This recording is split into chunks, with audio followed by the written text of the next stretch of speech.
You know, for the longest time I tried to plan everything out for videos like this, and I had a, intention for what I was going to go out and shoot, and over I realized that it just wasn't genuine for me. It didn't really tell the story of what landscape photography is, because predominantly when you do go out and take photos, you really have no idea what's going to happen. Are you going to get the right conditions? You really have to work with what you have. So I kind of stopped doing that, because honestly it felt a little bit weird just knowing that I might not get the type of shot that I was talking about in a video.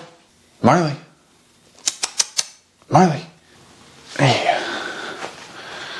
So I wanted to do something a little bit different and just kind of be very genuine about what landscape photography is in videos, and you never really know what you're gonna get when you do go out and shoot. So when I woke up this morning, I really had no idea what I was going to do.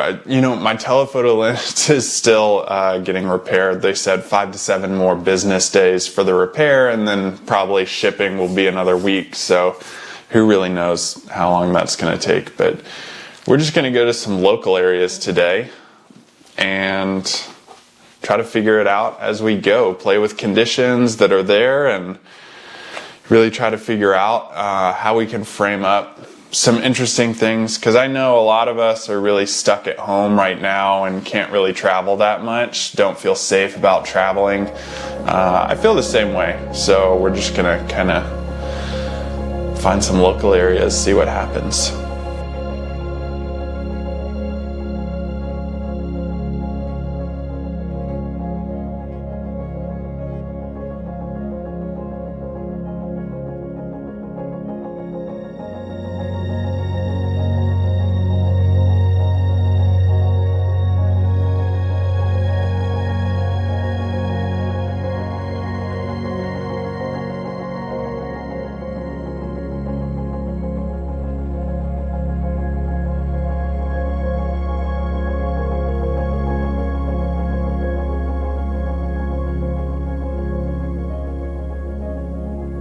It's really funny that in the past, forest scenes have been the ones that have frustrated me and I've struggled with so much as a photographer. And I was actually looking back at old photos, which I think everybody should do. There's so much potential for improving and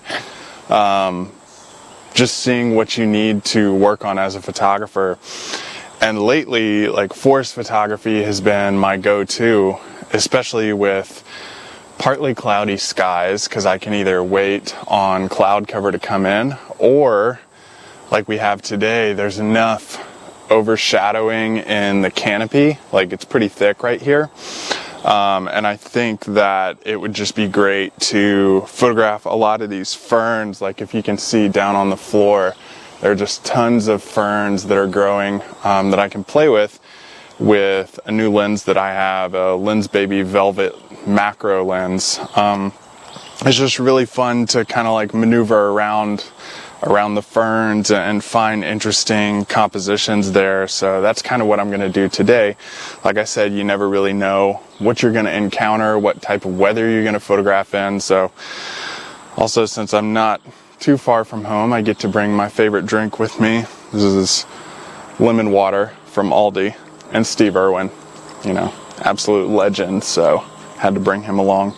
So yeah, macro stuff with ferns and see what happens.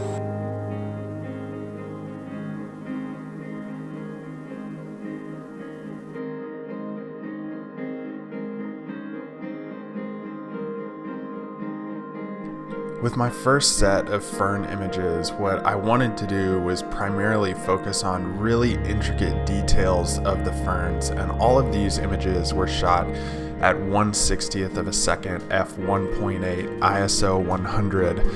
And they all just show the very small details of the tips of the fern leaves, and also having a solid background, which I think is one of the most important things about photographing in macro, is being able to show the detail, show the subject, but not have a cluttered background. This photograph that you're seeing right now was one of my favorites of the day.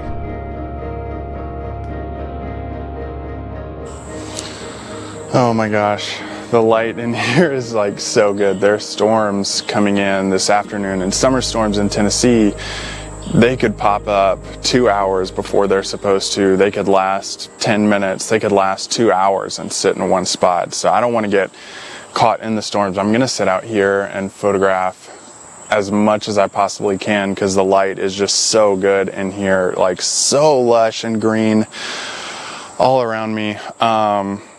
You know, it's ironic that I debated talking about this, but I think that photographers aren't vulnerable enough as people, and it's really ironic that I started this vlog with the phrase, you know, life and photography are very similar, or something like this. I forget what I even said. Life and photography are very similar because you never really know what's going to come at you. My wife called me while I was out here and told me that a girl who we took care of in Haiti went to the hospital yesterday and died.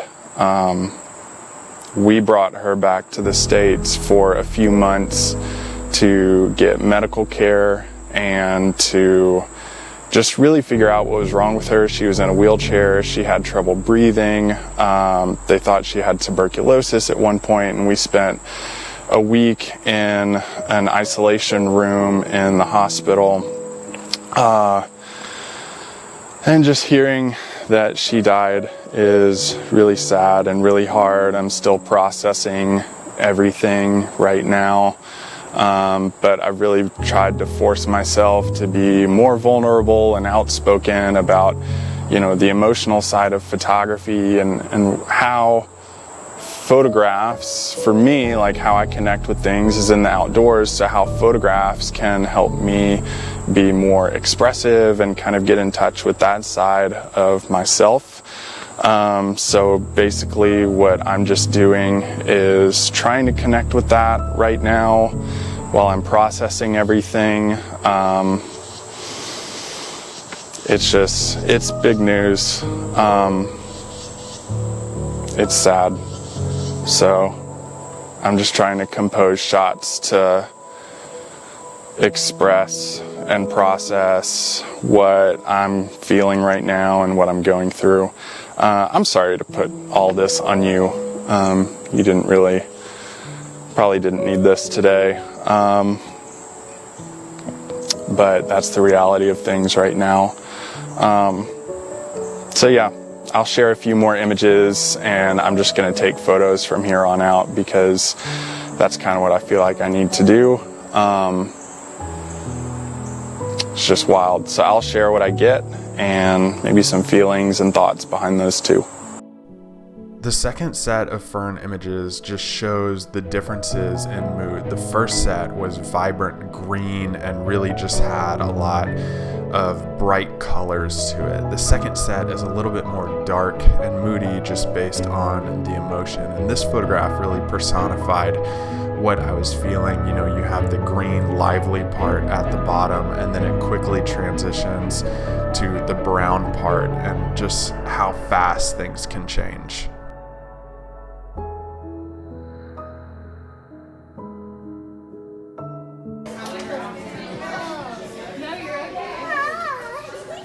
No, you're okay.